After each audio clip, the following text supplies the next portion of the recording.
Did you watch the first season of Heartstopper? Are you excited about the prospect of an upcoming second season? Luckily for you, we've got everything you need to know about the forthcoming season of Heartstopper, so keep watching to find out. Firstly, how did the first season go over? Because the first season was so impressive and loved by the audience, there was a lot of demand for a second season. Nick and Charlie's love tale has already proven to be one for the ages. Heartstopper received high praise from critics for its optimistic perspective on coming to terms with your sexuality and how crucial it is to finally witness a love story like this on TV without suffering significant pain. Up next, what awaits the two and their friends in the near future? Thankfully, we have some amazing news to share with you, and we are so thrilled that we feel like magic is floating around in our minds. The second season of Heartstopper has been confirmed. Creator Alice Oseman used her Instagram to reveal the news after Netflix simultaneously announced both at the end of May 2022. With the hashtag 2 more seasons,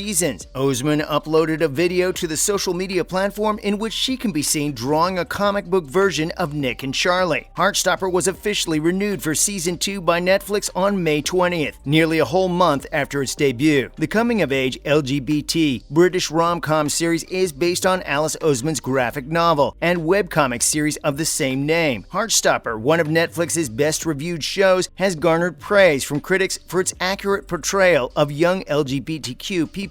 According to Deadline, the streamer has experienced tremendous success with the show, which has a sizable devoted viewership. In addition, social media users who are fans of Heartstopper may have spoken out about the influence the series has had on them in real life, including some who were motivated to come out as gay as a result of watching the show. We can't wait for Nick and Charlie's love story to continue. It's just beginning. So we put up a guide below with everything we know about Heartstopper Season 2, including the storyline, returning cast members, and the Netflix premiere date. So keep watching. We've got everything you need to know coming right up. So, did you know you could apply to play a character in Season 2? That's right. Heartstopper is now holding an open call for fans to apply to play Sahar Zahid from the webcomic in Season 2, which will also include a few new characters. No prior experience is required. However, there is an age requirement to audition. British and South Asian plus-size actors that identify as feminine or non-binary are especially sought after for the show. We are eager to see who is cast in the role because the character is described as no-nonsense, independent, and a little cynical at times. Along with official information, actor Joe Locke celebrated the upcoming episodes by sharing behind-the-scenes images from the show that have now been turned into memes. Unfortunately, we aren't sure of the exact date that filming will begin. However, given that Yasmin Finney has recently joined the Doctor Who ensemble, it seems unlikely they will return to Trueham Grammar soon. It's unclear how long Yasmin will be committed to filming at Camden Lock after she was seen there in mid-May shooting her sequences with the returning David Tennant and Catherine Tate. Even though there is nothing yet confirmed, we can anticipate that the second season will premiere roughly the same time as the first, which was in April 2022. So keep watch to the end of the video to know Heartstopper Season 2's production date and when we can expect to see the second season. So who is and who isn't coming back to the show? Sadly, we'll be without Kit Connor's return to play Nick, and also Joe Locke will not be returning to play Charlie. Heartstopper might not be the same program it was in Season 1. However, their closest pals are in fact returning. Elle, Yasmin Finney, Tao, William Gao, Tara, Corrina Brown, Darcy, Kizzy Edgell, and Isaac will be expected to stand by them when they begin their public relationship. Also expected to return is Olivia Colman, who played Nick's loving mother in the final episode and learned that her son was bisexual and in love with Charlie. As Nick came to terms with his sexuality, Charlie and Nick spent time in Mr. Ajayi's classroom during breaks away from Curious Eyes. Fisayo Akinade will reprise his role as Mr. Ajayi. Sebastian Croft's portrayal of Ben Hope, Charlie's abusive and secret ex who is still there, suggests that not everything will be happy. As Imogen, who was interested in Nick but unaware that he was in love with Charlie, Rhea Norwood will probably round out the cast. So, what new characters can we expect? There's always a chance to see some fresh faces. Locke has already made a request after all. The young actor said that Jennifer Coolidge would be the perfect addition to the Spring family when chatting with Digital Spy and other journalists at the BAFTAs in May. He told us that he wanted Jennifer Coolidge to be his hip grandma, his hip American grandma. That sounds great. I believe we would all support that. The show also seeks a performer to play Sahar Zahid, a Year 11 student. In addition, the search for a plus-sized actress with British South Asian ancestry who who is female or non-binary and lives in the UK, was announced earlier this month. In the comics, Sahar is best friends with Truum and Higgs's classmates Elle, Alad, Tara, Nick, Darcy, Charlie, and Tao. Sahar is described as no-nonsense, independent, and a tad cynical at times in the casting notice. As far as we are aware, Sahar's casting is still going on, but we pledge to let you know as soon as we learn anything new. Heartstopper will probably pick up where it left off when it returns. Nick is prepared to refer to Charlie as his lover now that he has officially come out to his mother. Watching how the rest of the school responds when it is revealed will be interesting. Ben, who has grown to feel a sort of ownership over Charlie despite his refusal to come out, is not likely to be pleased with this development. It seems even more acute now that Charlie has moved on. Up next, did you know we can expect to see more about mental health issues? Charlie claimed that he has been experiencing some mental health issues in light of coming out. Alice Osman told Digital Spy that this is something we might see more of in the future. It's incredibly significant in the books, so if we get additional seasons, I'll want to incorporate mental health issues, she assured us. But she claims the reason for this is because it's such an essential theme in the books. The difficulty in writing Heartstopper addressed these more severe themes while maintaining the book's upbeat and cheerful tone. The writer themselves even said that had been their issue throughout the entire writing process. They said exploring those more serious topics while maintaining the novel's upbeat and cheerful tone is difficult while writing Heartstopper. So that has sort of been my constant struggle while writing it. But I like to think that it's possible. I feel like I have achieved it in the books. I've been able to be very candid about mental health, and I explored that in a real way while not writing something that's intensely triggering or really dark and horrible to read or watch. So that is very much my goal for the show. So, how have the actors felt about the more difficult scenes to film? Even Joe Locke acknowledged how difficult it was to film the scene in which Charlie tells his sister that he didn't feel deserving of a partner. The burst of emotions Charlie eventually had ended up being one of Locke's favorite moments in this coming-of-age story. He said that this was the moment when he realized he had to make some decisions and take action to right the wrongs that had been done. Kit Connor also shared his expectations for subsequent episodes. In terms of what he would like to see for Nick, he said, "I guess simply the development of Nick and Charlie's bond. We know a lot of young love and the start of their relationship in season 1. Additionally, there is a lot of covert homophobia in the school's hallways, led by the affluent and arrogant Harry. As they eventually choose whether to stay friends or develop into something more, Tao and Elle will also need to consider their developing feelings for one another. In essence, the drama is just getting started." Lastly, when can we expect the production to commence for the second season? According to Netflix, the second season of Heartstopper's filming is set to begin in September of 2022, so in just a little over a month from the time of this video. On top of that, we can expect to see the second season of this series sometime in 2023. It looks like we pretty much covered everything. So there you have it. Now you have everything you need to know about Heartstopper Season 2. So please don't forget to subscribe and like the video if you haven't already.